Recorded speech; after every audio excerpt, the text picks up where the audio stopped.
ये कहानी ओरोन नाम के एक ऐसे लड़के की है जो कि इस दुनिया में इकलौता ऐसा लड़का है जो कि दो स्किल्स को एक ही साथ यूज कर सकता है। लेकिन जब उसके खुद के पार्टी को ये चीज पता चलता है तो वो उसका फायदा उठाने की कोशिश करते हैं और उसका फायदा उठाने के बाद जब उसका काम खत्म हो जाता है तब उसका खुद का दोस्त उसे अपने पार्टी से निकाल देता है और ये भी कहता है कि तुमसे ज्यादा यूजलेस टीम मेंबर मैंने आज तक नहीं देखा। और इसके बाद वो डिसाइड करता है कि वो बहुत ही ज्यादा स्ट्रांग बनेगा, इतना ज्यादा स्ट्रांग बनेगा कि उसके सामने कोई भी आए वो उसे हरा सके।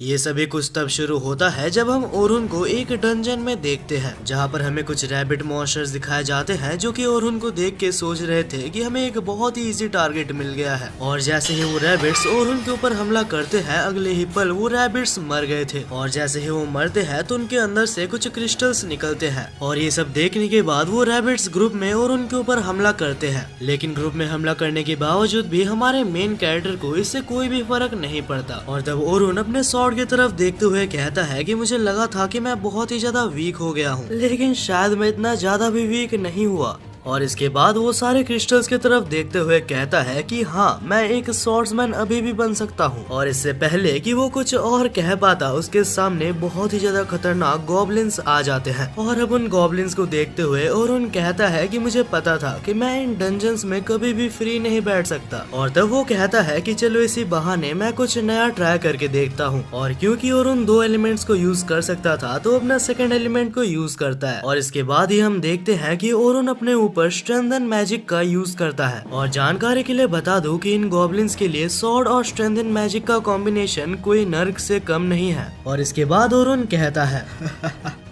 इतना कुछ होने के बाद जब मेरे अपनों ने ही मुझे धोखा दे दिया तो मैं तुम जैसों से हार कैसे सकता हूँ। मैंने अपने दोस्तों की हर तरह से मदद करने की कोशिश की थी, लेकिन इतना कुछ करने के बाद भी आखिर में मुझे मिला तो क्या, बस अपने बचपन के दोस्त से धोखा मिला है। और ये सब कहते हुए उसके सामने और भी बहुत सारे गॉब्लिन्स आ रहे थे, लेकिन इस वक्त ओरुन इतना ज्यादा गुस्सा में था कि उसे इन सब चीजों से कोई भी फर्क नहीं पड़ता। और इस वक्त जो हमारे मेन कैरेक्टर के पास पावर है वो यहाँ पर मौजूद सारे एडवेंचर्स अपने पास होने का बस सपना ही देख सकते हैं। और इसके बाद सारे गॉब्लिन्स को मौत के घाट उतारने के बाद ओरुन रुकता है और कहता है हालांकि मैं स्ट्रेंथन मैजिक और स्वॉर्ड का एक साथ यूज कर सकता हूँ, लेकिन इसका एक बहुत ही बड़ा ड्रॉबैक है। जब भी मैं स्ट्रेंथन मैजिक का यूज करता हूँ तो मैं 3 मिनट से ज्यादा फाइट नहीं कर पाता। और तभी हम देखते हैं कि डंजन के अंदर से और भी बहुत सारे गॉब्लिन्स उसके तरफ बढ़ रहे थे। पर तब ओरुन उन गॉब्लिन्स को मारते हुए कहता है कि स्ट्रेंथन मैजिक दरअसल हमारे मैजिकल रेजिस्टेंस के ऊपर डिपेंड करता है। और जहाँ तक मेरी बात है तो मैं अपने आप को बस 180 सेकंड्स तक ही स्ट्रेंथन कर सकता हूँ। एक नॉर्मल एडवेंचरर के लिए ये डंजन बहुत ही ज्यादा खतरनाक है, लेकिन असली चीज जिसने कि ओरुन को दिल से मार दिया था वो तो पिछली रात हुई थी। और इसके बाद ही हमें पिछली रात का सीन दिखाया जाता है जहां ओरुन के पास उसके लॉयल पार्टी मेंबर्स आते हैं और कहते हैं हे ओरुन, हमारे पास तुम्हारे लिए एक बहुत ही ज्यादा इम्पोर्टेंट न्यूज है। हम सभी ने मिलकर ये डिसाइड किया है कि हम तुम्हें हमारे गिल्ड से निकालने वाले हैं। और ये सुन के मानो कि ओरुन के पैरों तले जमीन ही खिसक गई थी। तब ओरुन खड़ा होता है और कहता है मुझे पता है कि तुम किसी तरीके का मजाक कर रहे हो, क्यों है ना ओलिवर जो कि उसके गिल्ड का लीडर था और ओरुन का बचपन का दोस्त था। वो कहता है कि क्या तुम्हें समझ नहीं आता, हम तीनों ने मिलकर ये डिसाइड किया है कि हम तुम्हें हमारे पार्टी में नहीं रखने वाले। तब टीम का एक और मेंबर कहता है कि तुम बस एक पावरलेस एडवेंचरर हो और अगर तुम हमारे टीम में रहोगे तो हमारा टीम कभी भी आगे नहीं बढ़ पाएगा। और उनको अभी तक लग रहा था कि ये किसी तरह का मजाक है, लेकिन तब ओलिवर फिर से कहता है कि क्या तुम्हें समझ नहीं आता, मैं तुम्हें यहाँ से जाने के लिए कह रहा हूँ। और ये सब सुन के और उनको 8 साल पहले का सीन याद आता है जहाँ हमें बताया जाता है कि इन दोनों ने ही इस पार्टी को क्रिएट किया था और हमेशा से ही वो दोनों ही मिलके सारे एडवेंचर्स को किया करते हैं। यहाँ तक कि वो दोनों ने मिलके एक डंजन को 94th लेवल तक भी पार किया था। और किसी भी डंजन में इतने ऊपर तक जाना किसी नॉर्मल एडवेंचरर का काम तो बिल्कुल भी नहीं है। और तब एक आखिरी बार ओरुन ओलिवर से कहता है कि देखो मेरी बात सुनो, ये हो सकता है कि मैं इतना ज्यादा स्ट्रांग नहीं हूँ कि मैं सब कुछ खुद से कर सकूं, और जहाँ तक मुझे पता है तुम लोग इतने स्ट्रांग नहीं हो कि तुम लोग अकेले टीम को संभाल सको। पर तब ओलिवर कहता है मुझे तो हमेशा से ही पता था कि तुम कभी भी नहीं समझोगे कि एक हाई एनहांसर की टीम में क्या कीमत होती है। तुम्हारे जगह अगर हमने एक हाई एनहांसर को रखा तो हमारी टीम बहुत ही जल्दी आगे बढ़ सकती है। पर तब ओरुन कहता है कि मैं कभी भी एक एनहेंसर था ही नहीं। अगर तुम याद करोगे तो मेरी स्पेशलिटी एक स्वॉर्ड्समैन की है, लेकिन क्योंकि हमारे टीम को एक एनहेंसर की जरूरत थी तो मैंने एनहेंसिंग सीखी, बस इसलिए ताकि मैं तुम लोगों की हेल्प कर सकूं। और ये सुनने के बाद वहाँ पर मौजूद टीममेट्स कहते हैं, हमने तुम्हें नहीं पूछा कि आखिर तुमने क्या किया है या नहीं किया है, हमारे ऑर्डर्स ये है कि तुम हमारे टीम में और नहीं रह सकते। और इसके बाद ओलिवर कहता है कि तुम्हें इस टीम से जाना ही होगा, क्योंकि हमें ऑलरेडी एक हाई एनहांसर मिल गया है जो कि हमारे टीम को ज्वाइन करने वाला है। और अब ये सुनने के बाद ओरहन को समझ आ जाता है कि इन जैसों के साथ बहस करने में कोई भी फायदा नहीं, और यहाँ से जाने से पहले वो सभी को थैंक्स कहता है और वहाँ से चला जाता है। वहीं पर डंजन में हमें फिर से ओरहन को दिखाया जाता है जो कि कहता है, जब से मुझे पार्टी से निकाला गया है तब से मैं हर रोज डंजन में आके प्रैक्टिस करता हूँ, और इतने दिनों के प्रैक्टिस के बाद मैंने अपना एक कम्प्लीटली डिफरेंट कॉम्बैट स्टाइल बना लिया है। मैं अपने आप से वादा करता हूँ कि मैं इतना ज्यादा स्ट्रॉन्ग बनूंगा कि इसके बाद कोई भी मुझे यूजलेस ना कह पाए। अब इसके कुछ टाइम बाद हमें दिखाया जाता है कि ओरहन आगे बढ़ते हुए टेलीपोर्टेशन क्रिस्टल तक पहुँच जाता है, जहाँ ओरहन अपने रिकॉर्ड्स को टेलीपोर्टेशन क्रिस्टल पर ट्रैक करता है और तभी उसे कुछ आवाजें आती हैं। तभी हम देखते हैं कि कुछ एडवेंचरर्स बहुत ही ज्यादा घबराए हुए थे और दौड़ते हुए टेलीपोर्टेशन क्रिस्टल की तरफ आते हैं। तब ओरहन उन एडवेंचरर्स को देखता है और उन्हें इग्नोर करके वहां से जाने लगता है। और तभी हम उन एडवेंचरर्स के लीडर को देखते हैं जो कि कहता है, वो ऑर्क्स काफी ज्यादा ताकतवर थे, हम अपनी जान बचा के जैसे तैसे आ गए हैं, लेकिन आखिर उस लड़की का क्या जिसने हमें आज ही ज्वाइन किया था। वैसे भी अगर मैं उस लड़की को बचाने के लिए रुकता तो हम सभी मारे जाते। यहाँ तक कि वो लीडर ये तक कहता है कि उस लड़की ने बस आज ही तो ज्वाइन किया था, अगर वो मारी भी जाती है तो हमें कोई फर्क नहीं पड़ेगा। वहीं पर ओरहन इन सारी ही बातों को खड़े होकर सुन रहा होता है। ओरहन को बहुत ही अच्छे से पता है कि अगर कोई किसी को मुसीबत के वक्त पे अकेला छोड़ दे तो कैसा फील होता है। और तब फाइनली ओरहन उन पार्टी मेंबर्स के तरफ मुड़ के उनसे कहता है, मैं तुम्हारी इस बकवास को इससे ज्यादा नहीं सुन सकता, तुम्हें अपने ऊपर शर्म आनी चाहिए कि तुम एक लड़की को अकेले छोड़कर भागते हुए यहाँ पर आ गए हो। और ये सब सुन के उनके पार्टी में से एक मेंबर बहुत ही ज्यादा गुस्सा हो जाता है और यहाँ तक कि वो ओरहन के ऊपर हमला भी करता है, लेकिन ऐसे कमजोर अटैक से हमारे ओरहन को कोई भी फर्क नहीं पड़ता। ओरहन बहुत ही इजीली उस एडवेंचरर को नॉकआउट कर देता है। वहीं पर हम डंजन के दूसरी साइड देखते हैं जहाँ पर उस लड़की के ऊपर बहुत सारे गॉब्लिन्स अटैक कर रहे थे। वो लड़की बहुत ही ज्यादा बुरी तरीके से डर चुकी थी, उसे लगा नहीं था कि आज कोई भी उसे मरने से बचा सकता है। यहाँ तक कि वो अपने आप को बचाने की भी कोशिश करती है, लेकिन उसका मैजिक काफी ज्यादा कमजोर था। और इतने में ही वो ऑर्क्स उस लड़की के ऊपर हमला करने वाले थे, और जैसे ही उस लड़की को लगता है कि वो मरने वाली है तभी अचानक से सामने ओरहन आ जाता है, और आते साथ ही ओरहन अपने एरो शॉक की मदद से सारे ऑगर्स को एक ही सेकंड के अंदर मार डालता है। ओरहन को देख के वो लड़की सोचती है कि आखिर ये कौन है। वहीं पर हम ओरहन को देखते हैं जिसके सामने और भी ज्यादा ऑगर्स आ रहे थे। तब ओरहन अपने सीक्रेट एबिलिटी का यूज करते हुए अपने स्वॉर्ड्समैनशिप को अपने एनहेंसर एबिलिटीज के साथ मिक्स करता है, और इस तरह के मैजिक को देख के उस लड़की को कुछ भी समझ नहीं आता, क्योंकि इससे पहले क्लोज कॉम्बैट और सपोर्ट मैजिक एक साथ यूज करते हुए उसने कभी भी नहीं देखा था। वहीं पे हम देखते हैं कि इस बार ओरहन कुछ और भी नया ट्राई करता है। तब हम देखते हैं कि ओरहन अपने स्वॉर्ड के ऊपर शार्पन एबिलिटी का यूज करता है, और इसके बाद देखते ही देखते ओरहन सारे ऑर्क्स को खत्म कर देता है। और ये सब खत्म होने के बाद फाइनली वो लड़की चैन की सांस लेती है। यहाँ तक कि वो लड़की इतना ज्यादा डर गई होती है कि वो रोने ही लगती है। और अब इसके अगले सीन में हम ओरहन को देखते हैं जो कि उस लड़की को बाहर ले आता है, और उसे सेफली बाहर ले आने के बाद ओरहन अपने रास्ते जाने लगा था। लेकिन तभी वो लड़की ओरहन को बुलाती है, और तब वो अपने आप को इंट्रोड्यूस करते हुए कहती है, मुझे नहीं पता कि आखिर तुम कौन हो, लेकिन आज मेरी जान बचाने के लिए तुम्हारा बहुत बहुत शुक्रिया, और मेरा नाम सोफिया क्लोडेल है। तब ओरहन कहता है कि अरे मुझे माफ करना, मैंने तुम्हें अपना नाम नहीं बताया। और तब ओरहन सोफिया को अपना इंट्रोडक्शन देता है, एंड इसके बाद ही हम सोफिया को देखते हैं जो कि काफी ज्यादा शर्मा रही थी। और तब सोफिया कहती है, ओरहन मैं चाहती हूँ कि आज तुम मेरे साथ डिनर पे चलो। एक्चुअली ये सोफिया का वे था ताकि वो ओरहन को थैंक्स कह सके, और सोफिया का ये चेहरा देख के ओरहन उसे मना नहीं कर पाता।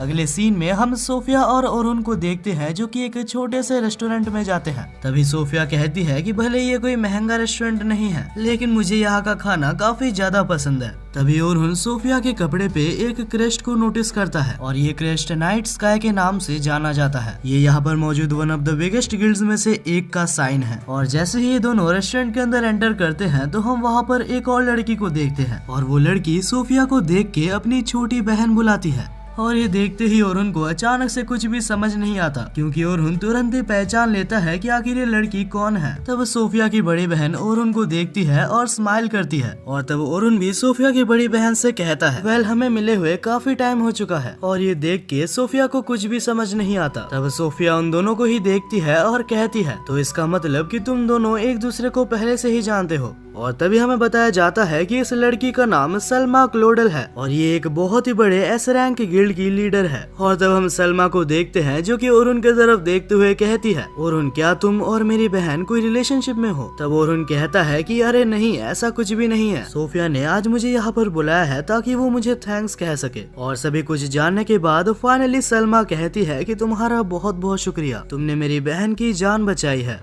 और इसके बाद ही हम देखते हैं कि वो तीनों ही एक जगह पर बैठे थे जहाँ सोफिया पूछती है कि क्या तुम सस्पेंस को बंद करोगे और मुझे बताओगे कि आखिर तुम दोनों एक दूसरे को कैसे जानते हो। और तब सलमा कहती है कि ओरुन कोई ऐसा वैसा एडवेंचरर नहीं है, असल में ओरुन लेजेंडरी हीरोज पार्टी का एक मेंबर है। और ये सुन के मानो सोफिया को विश्वास ही नहीं होता।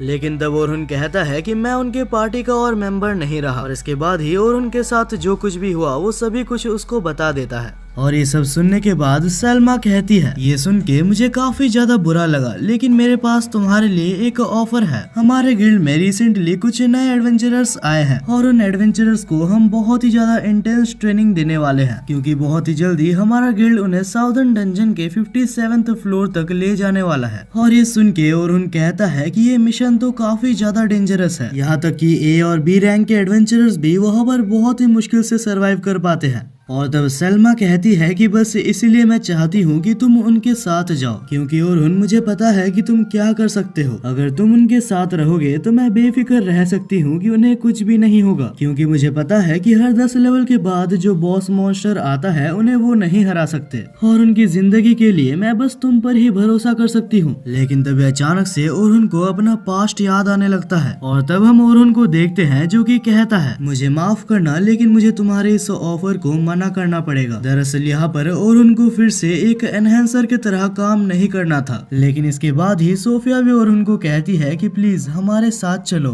हमें तुम्हारी काफी ज्यादा जरूरत है। और ये सुनने के बाद ओरुन मना नहीं कर पाता और तब ओरुन उन दोनों के साथ जाने के लिए मान जाता है। लेकिन तब वो सलमा से कहता है कि इस बार मैं एक स्वॉर्ड्समैन बन चुका हूँ और अगर कल से मैं तुम्हारे पार्टी में आता हूँ तो मैं एक स्वॉर्ड्समैन की तरह आऊंगा। लेकिन उस वक्त सलमा इस बारे में ज्यादा नहीं सोचती और तब वो कहती है अगर ऐसा है तो हमारे पार्टी में तुम्हारा बहुत बहुत स्वागत है।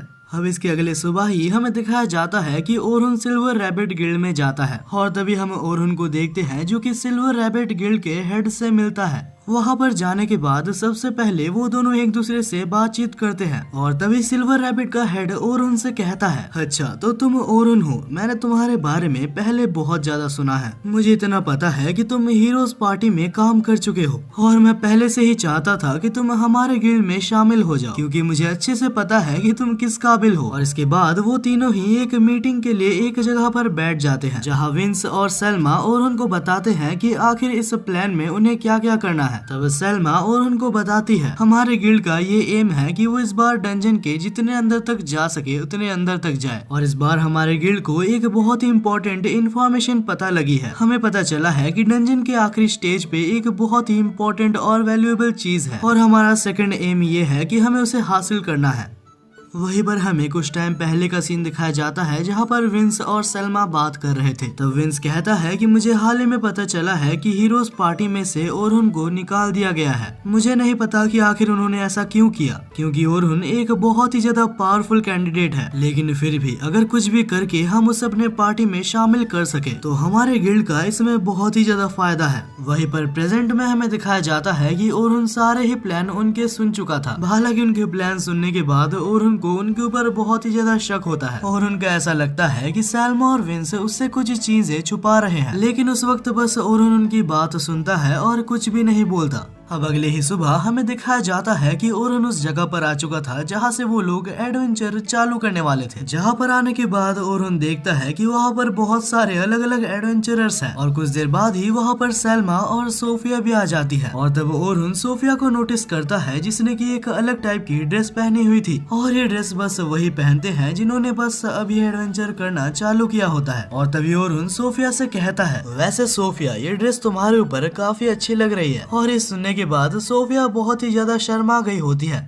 तभी सोफिया पूछती है कि ओरुन क्या तुम मुझे बताओगे कि आखिर तुम अभी कहाँ पर रह रहे हो। लेकिन तभी सैल्मा कहती है, एक सेकंड, तुम्हें ये क्यों जानना है कि आखिर ओरुन कहाँ रहता है? मुझे तुम दोनों के इरादे कुछ सही नहीं लग रहे। तभी सोफिया कहती है कि अरे ऐसा कुछ भी नहीं है, आप बहुत ही ज्यादा सोच रही हो। और अभी ये सब बातें हो जाने के बाद सोफिया अपने टीम की तरफ चली जाती है। हम देखते हैं कि नए एडवेंचरर्स के लिए एक नई पार्टी बनाई गई होती है और क्योंकि पहली बार के लिए ये एडवेंचरर्स किसी डंजन में जा रहे हैं तो ये लोग काफी ज्यादा नर्वस थे। वहीं पर हम सैल्मा और ओरुन को देखते हैं जो कि अपने अलग पार्टी में चले जाते हैं और इस पार्टी में ज्यादातर एडवेंचरर्स ए रैंक के थे ताकि अगर आगे कुछ भी गलत हो तो ये लोग उसे आराम से संभाल सके। और तभी हमें बताया जाता है कि इनका नाम एंथम, बर्नार्ड और केथी है। हालांकि ये तीनों ही खुद में काफी ज्यादा ताकतवर थे, लेकिन जब उन्हें ओरुन के बारे में पता चलता है तो उसकी स्पेशलिटीज सुन के वो लोग काफी ज्यादा इम्प्रेस होते हैं। और तभी सीन चेंज होता है और हमें कुछ टाइम पहले का सीन दिखाया जाता है जहाँ पर विंस सैल्मा से कह रहा था, क्योंकि हमारे टीम में अभी ओरुन आ चुका है तो हमारा टारगेट अभी बहुत इजी हो जाएगा। अगर ओरुन हमारी हेल्प करता है तो हमारा गिल्ड फिर से टॉप पे जा सकता है। वहीं पर हम प्रेजेंट में देखते हैं जहां सैल्मा को रिग्रेट सा फील हो रहा था। ना जाने क्यों उसे लग रहा था कि वो लोग ओरुन का गलत फायदा उठा रहे हैं। हालांकि विंस ने सैल्मा को ये टास्क दिया था कि उसे ओरुन के साथ मिलके 51th फ्लोर तक पहुंचना है। और अब इसके बाद ही हम देखते हैं कि वो सभी लोग रूकीज के सामने जाके खड़े हो जाते हैं क्योंकि वो नए एडवेंचरर्स ओरुन के बारे में कुछ भी नहीं जानते। तब सैल्मा कहती है कि ये जो हैंडसम लड़का तुम्हें दिख रहा है इसका नाम ओरुन है और ये पहले हीरोज पार्टी का मेंबर रह चुका है और तुम जितना भी सोच सकते हो ये बंदा उससे ज्यादा पावरफुल है। और सबसे शॉकिंग बात ये है कि इसने अकेले ही 91th फ्लोर तक डंजन को कवर कर रखा है। और ये सुनने के बाद मानो सारे एडवेंचरर्स बहुत ही ज्यादा चौंक गए थे क्योंकि डंजन में 91th फ्लोर तक जाना कोई बच्चों का खेल नहीं है। और ऊपर से ओरुन हीरोज पार्टी का एक मेंबर भी रह चुका है।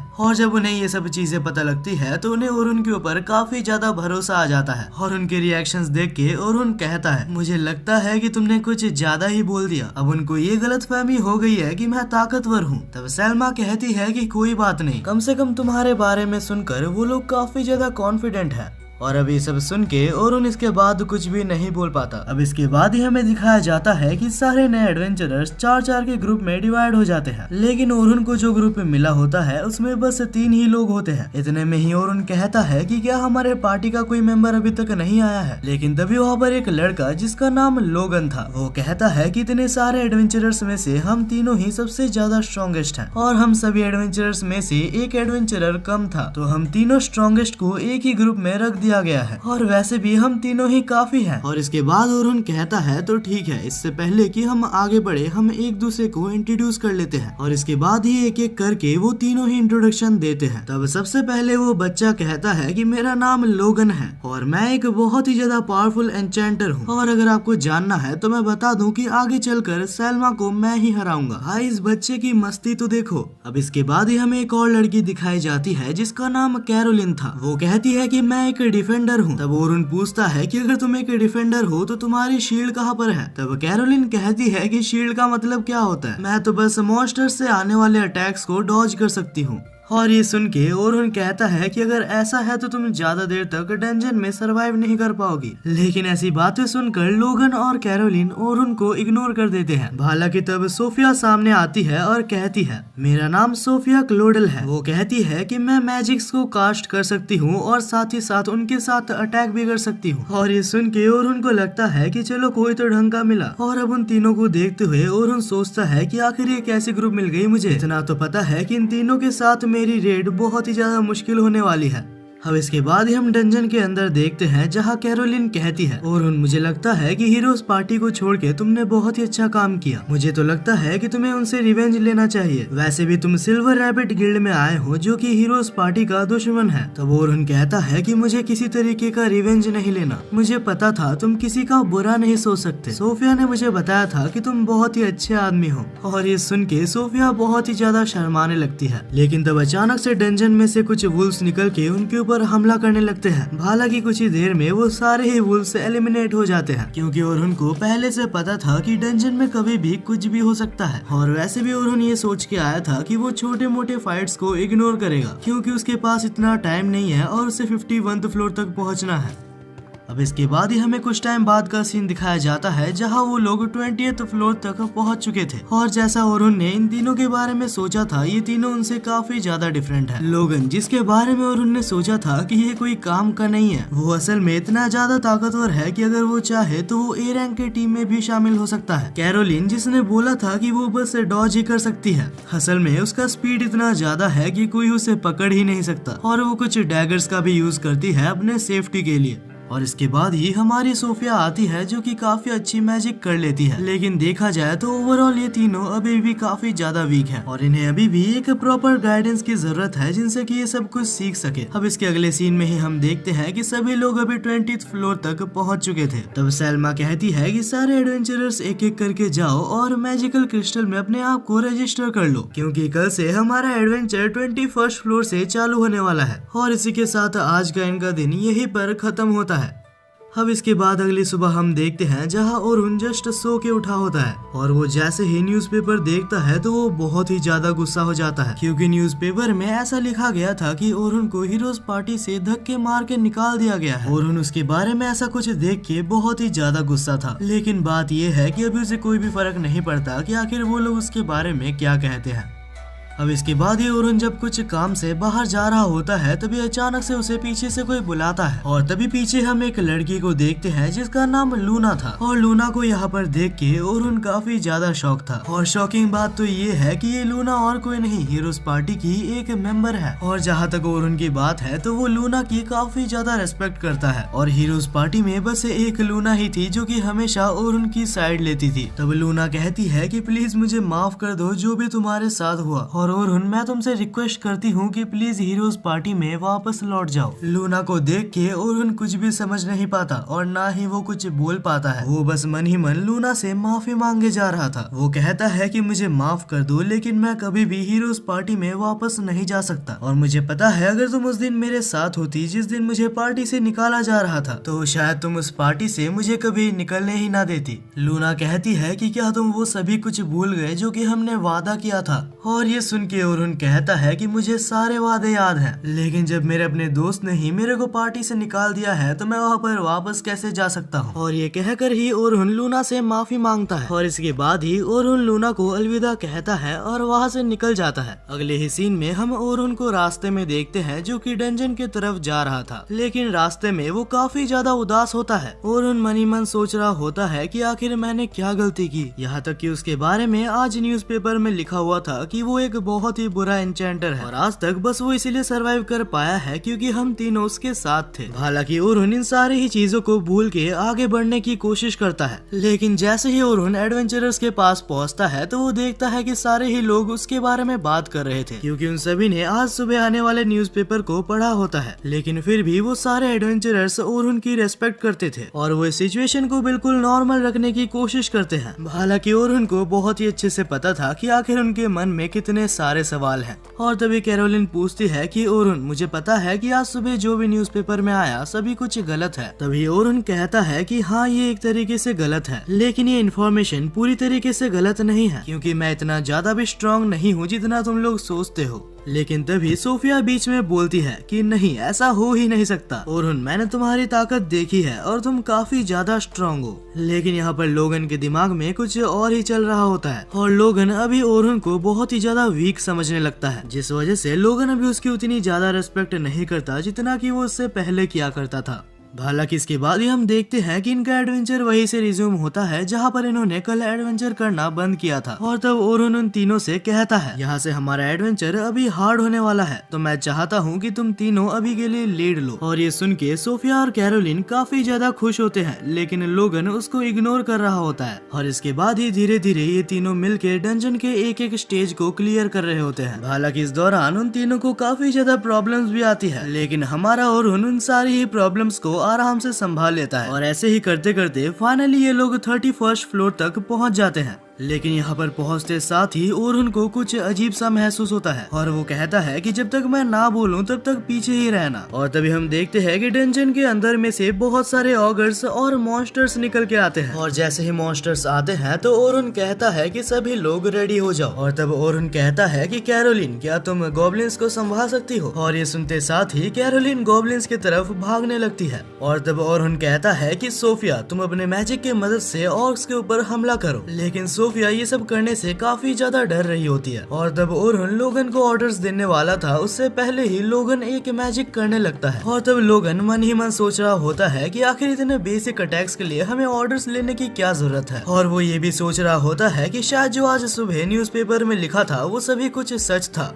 वहीं पे हम देखते हैं कि कैरोलिन काफी इजीली सारे गॉब्लिन्स को हरा रही होती है। और जहाँ तक बात हमारी सोफिया की है तो वो काफी ज्यादा डरी हुई थी। और वो शायद इसलिए है क्योंकि इससे पहले भी एक बार हमारे सोफिया के सामने कुछ ऑगर्स आए थे और वो कुछ भी नहीं कर पाई थी। लेकिन इस चीज को ओरुन नोटिस कर लेता है और तब ओरुन एक मैजिक का यूज करता है जिसका नाम एबिलिटी डाउन था। और यार लिटरली इस मैजिक से ओरुन अपने ओपोनेंट्स के एबिलिटीज को डाउन कर सकता है। और इसके बाद ही ओरुन सोफिया के पास जाता है और कहता है, सोफिया तुम डरो मत, मैं तुम्हारे साथ हूँ। और सिर्फ मैं नहीं, तुम्हारे सारे टीममेट्स भी तुम्हारे साथ हैं। और ये सुन के सोफिया को काफी ज्यादा अच्छा लगता है। और इसके बाद ही सोफिया अपने फायर मैजिक की मदद से उस ऑर्क के ऊपर हमला करती है। और यार लिटरली वो अटैक इतना ज्यादा पावरफुल था कि एक ही अटैक के साथ वो ऑर्क वहीं पर जल जाता है। और ये फाइट ओवर होने के बाद जहाँ फाइनली सभी लोग बहुत ही ज्यादा खुश थे, वहाँ लोगन ने ओरुन की उस एबिलिटी को नोटिस कर लिया था और उसे समझ नहीं आता कि आखिर इतने पावरफुल एबिलिटीज ओरुन के पास कैसे आए।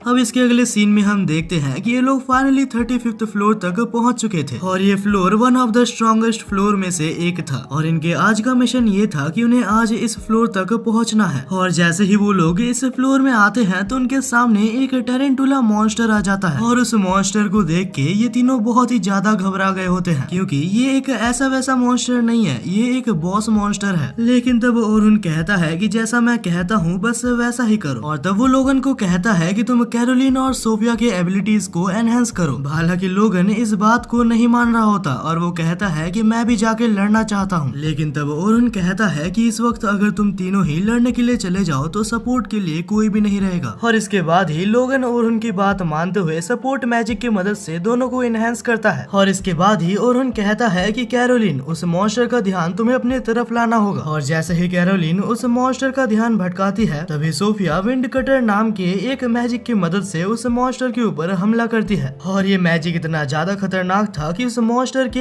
एक साइड के पैर कट चुके थे। हालांकि तभी ओरुन कहता है कि ये फाइट अभी तक खत्म नहीं हुई। और इतने में ही हम देखते हैं कि उस मॉन्स्टर ने कैरोलिन को अपने जाल में फंसा लिया होता है। तब ओरुन कहता है कि अपने आप को निकालने की कोशिश करो, लेकिन कैरोलिन वहाँ पर बहुत ही बुरी तरीके से फंस चुकी थी और उनके पास और कोई चारा नहीं होता। और वो कैरोलिन के पास मौजूद सारे ब्लेड्स को शार्पन एबिलिटी से बहुत ही ज्यादा शार्प बना देता है और इसकी मदद से वो आराम से वहाँ से निकल जाती है। और तब सोफिया अपने मैजिक की मदद से फिर से एक हमला करती है जिससे कि वो मॉन्स्टर फाइनली मारा जाता है। और दिक्कत वाली बात ये है कि लोगन ने ओरुन की इस एबिलिटी को भी देख लिया था। और इसके बाद ही सीन शिफ्ट होता है और हम देखते हैं कि ये लोग डंजन से बाहर निकल चुके थे, क्योंकि इनका आज का मिशन भी पूरी तरीके से कंप्लीट हो चुका था। रात होने ही वाली थी और सब लोग अपने घर जा रहे होते हैं। लेकिन जब ओरुन अपने घर जा रहा होता है तब उसको पीछे से उसके पार्टी मेंबर्स बुलाते हैं और कहते हैं कि ओरुन, अगर तुम बिजी नहीं हो तो क्या तुम आज रात हमारे साथ पार्टी करने चलना चाहोगे? तब ओरुन कहता है कि क्या तुम मुझे बुला रहे हो? हाँ, मतलब हमें जहाँ तक पता है ओरुन तो तुम्हारा ही नाम है। और अब इसके अगले ही सीन में हम तीनों को ही एक होटल में देखते हैं जहाँ ये लोग आज सुबह आई हुई न्यूज़पेपर के बारे में बात कर रहे थे। वो कहते हैं कि मुझे पता है आज सुबह की न्यूज़पेपर पूरी तरीके से फेक थी, लेकिन ओरुन हमें ये जानना है कि आखिर तुम एक एन्चेंटर से एक स्वॉर्ड्समैन क्यों बने? तब तब ओरहन कहता है कि भले ही वो आर्टिकल पूरी तरीके से फेक था, लेकिन मैं मानता हूँ कि मेरे अंदर काफी सारी कमियां हैं। और इसके बाद ही ओरहन बताता है कि आखिर वो एक स्वॉर्ड्समैन क्यों बना। जब मैं बहुत ही ज्यादा छोटा था और अपने ग्रैंड पेरेंट्स के साथ रहता था, तब मेरे ग्रैंड पेरेंट्स एक स्वॉर्ड्समैन थे और एक दिन उन्होंने पूरे विलेज को एक मॉन्स्टर से बचाया था। और जब मैंने उनको हजारों लोगों की जान बचाते हुए देखा तो वो चीज मुझे बहुत ही ज्यादा अच्छी लगी और उसी दिन से मैं एक स्वॉर्ड्समैन बनने के लिए प्रैक्टिस करता रहा। लेकिन जब मैंने हीरोज पार्टी को ज्वाइन किया तो वहाँ पर ऑलरेडी एक स्वॉर्ड्समैन था और 2 स्वॉर्ड्समैन होने की वजह से हमारी पार्टी अच्छे से परफॉर्म नहीं कर पा रही थी। तब हमारे पार्टी को सपोर्ट करने के लिए मैंने अपना क्लास बदल के एनहांसर रख लिया। और तभी प्रेजेंट में ओरहन कहता है कि मुझे उनके बारे में और बात नहीं करनी, क्योंकि मैं अपने पास्ट को पीछे छोड़ चुका हूँ और मैं फिलहाल एक स्वॉर्ड्समैन हूँ। यहाँ से सीन शिफ्ट होता है और हम तीनों ही स्टूडेंट को देखते हैं जो कि घर जा रहे थे, जहाँ लोगन काफी ज्यादा चिंता में डूबा हुआ था और वो पूछता है कि सोफिया, जिस दिन ओरहन ने तुम्हें बचाया था क्या वो अकेला था? तब सोफिया कहती है कि हाँ, जिस दिन मुझे ओरहन ने बचाया था वो बिल्कुल ही अकेला था और उसने हाई लेवल विंड मैजिक और एनहांसिंग एबिलिटीज को एक साथ मिक्स कर दिया था। और जहाँ तक मुझे याद है उसने 1 मिनट के अंदर ही 50 से ज्यादा ऑगर्स को मार दिया था। लोगन को इस वक्त ओरहन के पावर्स के ऊपर बहुत ही ज्यादा शक हो रहा होता है, क्योंकि अगर जो सोफिया बोल रही है वो सच है तो इसका मतलब ओरहन एक बहुत ही इंसेन लेवल का एडवेंचरर है। और इसके बाद लोगन डिसाइड करता है कि वो ओरहन से जितना कुछ हो सकेगा उतना कुछ सीखेगा, ताकि वो एक दिन ओरहन को सरपास कर पाए। वहीं पे हम ओरहन को देखते हैं जो कि अभी भी अपने पार्टी के साथ बैठा हुआ था। और तब ओरहन कहता है कि ऐसा भी हो सकता है कि मेरे बिना हीरोज पार्टी 94th लेवल को क्लियर ना कर पाए। और जब ओरहन से पूछा जाता है कि आखिर तुम्हारा गोल क्या है, तब ओरहन कहता है कि मैं इतना ज्यादा स्ट्रॉन्ग बनना चाहता हूँ कि एक दिन मैं डंजन के डीपेस्ट फ्लोर को खुद से ही क्लियर कर सकूं। हालांकि ये गोल सुन के उनको बिलीव नहीं होता, लेकिन वो अपने दोस्त के ऊपर भरोसा करते हैं।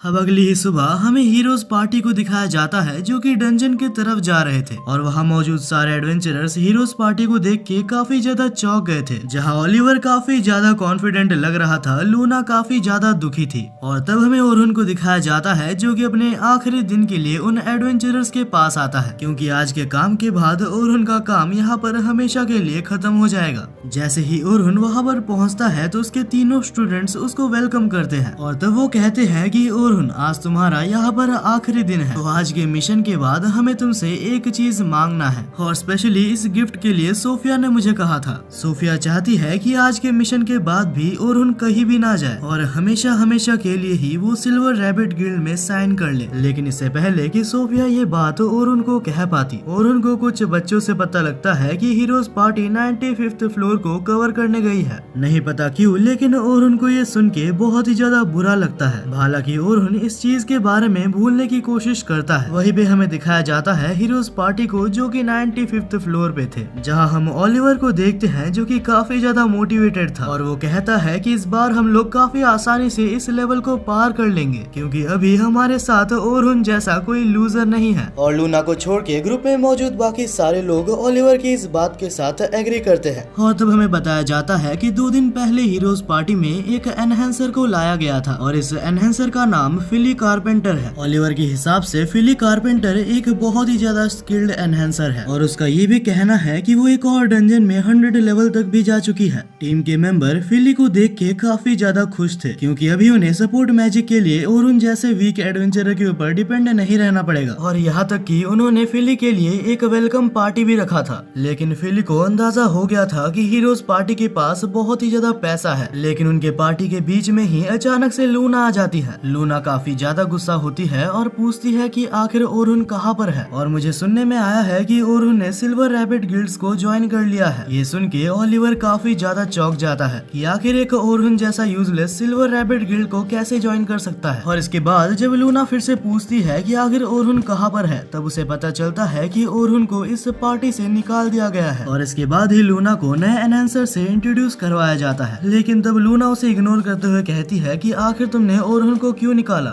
लूना को क्वेश्चन करता हुआ देख वहाँ पर मौजूद टीम मेंबर्स उसके ऊपर गुस्सा होते हैं, लेकिन तब ओलिवर सबको शांत करवाता है और कहता है और हुंडेरा हमारे पार्टी में रहने लायक नहीं है। वो इतना ज्यादा वीक है कि वो हमको पीछे से सपोर्ट भी नहीं कर पाता और उसकी वजह से हमारा टीम 91st फ्लोर से आगे नहीं बढ़ पा रहा था। और उन्हें देख के लूना समझ जाती है कि अभी वो कुछ भी नहीं कर सकती जिससे कि वो ओरुन को हीरोज पार्टी में वापस ला पाए। और इसके बाद ही ओलिवर कहता है कि चलो इन सब बातों को रहने देते हैं। और तब वो लोग डिसाइड करते हैं कि हमें नए दिन 92nd फ्लोर से चालू करना चाहिए और अगर सब कुछ ठीक रहा तो इसके बाद हम लोग आगे के फ्लोर्स को कवर करना चालू करेंगे। लेकिन तब लूना कहती है कि मुझे फिली के एबिलिटीज में बिल्कुल भी शक नहीं है, लेकिन ये बहुत ही अच्छा होगा अगर हम पहले इजी फ्लोर्स को क्लियर करें। तब ओलिवर कहता है कि 92nd फ्लोर बहुत ही ज्यादा इजी है, लेकिन तब लूना याद दिलाती है कि इससे पहले जब हम 92nd फ्लोर में गए थे तब हमें नियरली ब्लैक ड्रैगन ने मार डाला था। तब वो लोग कहते हैं कि उस टाइम बस हम इसलिए हार रहे थे क्योंकि हमारे साथ ओरुन मौजूद था, और अब जबकि हमारे साथ ओरुन नहीं है और एक प्रॉपर एनहेंसर है, हमारे हारने का कोई सवाल ही नहीं आता। इसके बाद भी लूना उन्हें समझाने की कोशिश करती है, लेकिन लूना की वहाँ पर कोई भी नहीं सुनता। और इसी के साथ हमें दिखाया जाता है कि वो लोग 92nd फ्लोर में होते हैं और नहीं पता क्यों, लेकिन इस बार नॉर्मल मॉन्स्टर्स का भी सामना करने के लिए उन्हें काफी ज्यादा दिक्कत आ रही थी। और फिली के एनहेंस करने के बावजूद भी उनका मैजिक कुछ ज्यादा स्ट्रॉन्ग नहीं होता। वो लोग एक जायंट मैमथ का सामना करने की कोशिश कर रहे होते हैं, और क्योंकि ओलिवर एक स्वॉर्ड्समैन है जिस वजह से वो इस समय पीछे हट जाता है। लेकिन ओलिवर को इतना अंदाजा हो गया था कि उसके ऊपर किए गए एनहेंसमेंट उतने ज्यादा पावरफुल नहीं है। तब ओलिवर फिली से कहता है कि आखिर तुम्हारा एनहेंस इतना ज्यादा कम क्यों है। इतने में फिली कहती है कि मैं तुम्हारे एबिलिटीज को पूरी तरीके से नहीं जानती और यही वजह है कि मेरा एनहेंसमेंट इतना ज्यादा पावरफुल नहीं है जितना कि इसे होना चाहिए था। तब ओलिवर को याद आता है कि जब पहले दिन ओरुन हमारे साथ आया था उसने हमारे एबिलिटीज को बस 1 घंटे के अंदर ही समझ लिया था, और साथ ही पहली बार के लिए उसका मैजिक इससे काफी ज्यादा स्ट्रॉन्ग था। इतने में ही टीम का मेज जिसका नाम एनली था वो अपने फायर मैजिक से उसके ऊपर हमला करती है, लेकिन उसके फायर मैजिक से उस मेहमत को खरोच तक नहीं आती। ओलिवर को लगता है कि फिली किसी तरीके का मजाक कर रही है, लेकिन फिली कारपेंटर ने तो ऑलरेडी एनहेंसमेंट मैजिक का इस्तेमाल कर रखा होता है। हालांकि ओलिवर के कहने पे फिली फिर से उसके ऊपर एनहांसमेंट मैजिक का यूज करती है, लेकिन इसके बाद भी जब वो हमला करती है तो अटैक सेम रहते हैं। ओलिवर सोचता है कि फिली कारपेंटर का मैजिक ओरुन से बहुत ही ज्यादा पावरफुल होना चाहिए था, और जब ओलिवर ये सब सोच रहा होता है तभी अचानक से वो मेहमत मेज के ऊपर हमला कर देता है। तब वो कैप्टन से कहती है कि ओलिवर तुम्हें कुछ करना होगा। इससे पहले कि ओलिवर उसकी हेल्प करने के लिए आगे बढ़ पाता वो फिली से कहता है अगर कभी कोई मॉन्स्टर मेरे ऊपर पीछे से हमला करे तो मुझे चौकन्ना कर देना। लेकिन तभी फिली कहती है कि मैं ऐसा नहीं कर सकती क्योंकि मुझे सिर्फ एनहांसमेंट मैजिक का यूज करना ही आता है। और ये सब सुन के ओरुन को फिली के ऊपर काफी ज्यादा गुस्सा आ रहा था, और जैसे ही ओलिवर कुछ करने वाला होता है तभी अचानक से वहाँ पर द ब्लैक ड्रैगन आ जाता है। उसकी ऑरा इतनी ज्यादा डिस्ट्रक्टिव और डेंजरस थी कि कोई भी उसे दूर से ही सेंस कर सकता है। तब ओलिवर डरते हुए कहता है कि लेकिन कैसे? जहाँ तक मुझे पता है ब्लैक ड्रैगन एक फ्लोर बॉस है और एक फ्लोर बॉस कभी भी अपना रूम छोड़ के नहीं आता। और इतने में ही जिस मेहमत को उन्हें हराने में इतनी ज्यादा दिक्कत आ रही थी उस मेहमत को वो ड्रैगन उनकी आंखों के सामने ही एक पल के अंदर कुचल देता है। उसे देखते साथ ही लूना कहती है कि हमें जल्द से जल्द यहाँ से रिट्रीट करना होगा वरना हम सभी मारे जाएंगे। लेकिन पार्टी के मेंबर्स लूना की बात नहीं सुनते। वो कहते हैं कि इससे पहले भी ये ड्रैगन हमारे सामने एक बार आ चुका है और हमें इसकी एबिलिटीज पता है तो हम इसे हरा सकते हैं। लेकिन जब वो ड्रैगन के ऊपर हमला करने की कोशिश करता है तो ड्रैगन बस एक छोटे से हमले से उसको बहुत ही दूर फेंक देता है। टीम का एक मेंबर बहुत ही बुरी तरीके से इंजर्ड हो चुका था और लूना इसे हील कर रही थी। लूना बार बार कह रही होती है कि हम इसका सामना नहीं कर पाएंगे, और इतने में जैसे ही ओलिवर पीछे मुड़ता है तो वो देखता है कि फिली कारपेंटर पूरी तरीके से फ्रीज हो चुकी थी। और तभी ड्रैगन एक और फायरबॉल लॉन्च करता है जो कि सीधा एनली के ऊपर जाके गिरता है। टीम के सारे मेन मेंबर्स अभी पूरी तरीके से इंजर्ड हो चुके थे, और तब ओलिवर जैसे तैसे फिली को होश में लाता है और तब फिली ओलिवर के ऊपर एनहांसमेंट मैजिक का यूज करती है। और तभी ओलिवर अपने सीक्रेट मैजिक का यूज करता है, लेकिन इस मैजिक को करने में भी कुछ टाइम रिक्वायरमेंट की जरूरत होती है। लेकिन ओलिवर के पास इतना ज्यादा टाइम नहीं था, जिस वजह से ओलिवर तभी अपने डिवाइन फ्लैश की मदद से उस ड्रैगन के ऊपर हमला करता है। वो अटैक सच में इतना ज्यादा स्ट्रॉन्ग था कि उसने ड्रैगन के अटैक तक को रोक दिया था। लेकिन जब धूल हटती है तो वो देखता है कि ड्रैगन को एक खरोच तक नहीं आई है और अपने टीम की इस हालत को देख के ओलिवर हार मान जाता है और फाइनली लूना से पूछता है कि आखिर अभी हमें क्या करना चाहिए।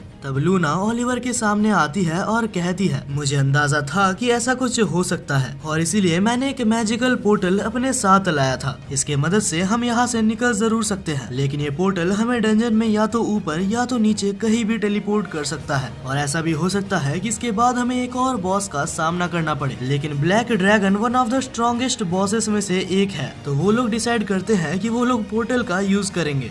लेकिन जैसे ही लूना पोर्टल ओपन करती है तो तभी अचानक से ड्रैगन पीछे से हमला करता है, जिस वजह से पोर्टल के सामने से सारे ही लोग हट जाते हैं और तभी वो ड्रैगन हमला करने के लिए उनकी तरफ बढ़ता है। लेकिन तब गलती से वो ड्रैगन उस पोर्टल से पास हो जाता है और इसके बाद ही द ब्लैक ड्रैगन यहाँ से गायब हो जाता है, जिस वजह से ये लोग काफी ज्यादा खुश हो जाते हैं। लेकिन तब लूना कहती है कि ये बिल्कुल भी ठीक नहीं हुआ, क्योंकि ऐसा भी हो सकता है कि ड्रैगन एक ऐसे प्लेस पे चला जाए जहाँ पर न्यू एडवेंचरर्स हो। तब लूना गिल्ड से कांटेक्ट करती है और उनके साथ क्या क्या हुआ सारी चीजें उनको बताती है और इसके बाद जल्द से जल्द पूरे डंजन को खाली करवाया जाता है और इसके बाद ही लूना सबको हील करना चालू करती है ताकि वो लोग यहाँ से जल्द निकल सके।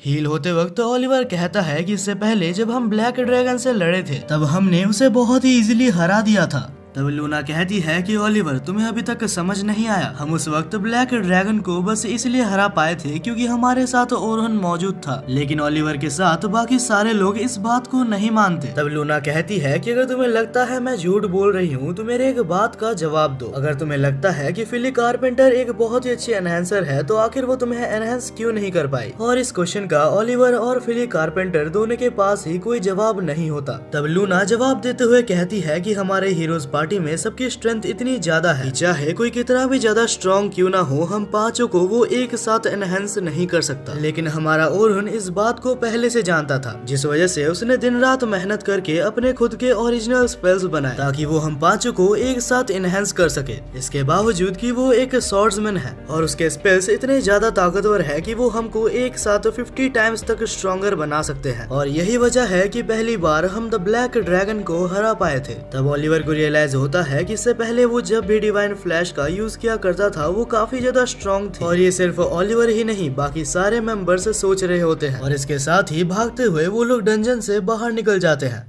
और इसी के साथ आज का हमारा वीडियो यहीं पर खत्म होता है और सच में इस एनिमे की स्टोरी लाइन काफी ज्यादा मजेदार है। अगर आपको इस एनिमे के आने वाले एपिसोड्स की भी एक्सप्लेनेशन चाहिए तो आप चैनल को सब्सक्राइब जरूर से कर लेना। इस एनिमे के अगले पार्ट के लिए इस वीडियो को लाइक और हाइप जरूर से कर देना और कमेंट में मुझे ये बताते हुए जाओ कि आखिर आप इस एनिमे को 10 से कितना रेटिंग दोगे। जहाँ तक मेरी बात है तो मैं इसको 9/10 की रेटिंग देता हूँ। तब तक के लिए मिलते हैं किसी और नए वीडियो में।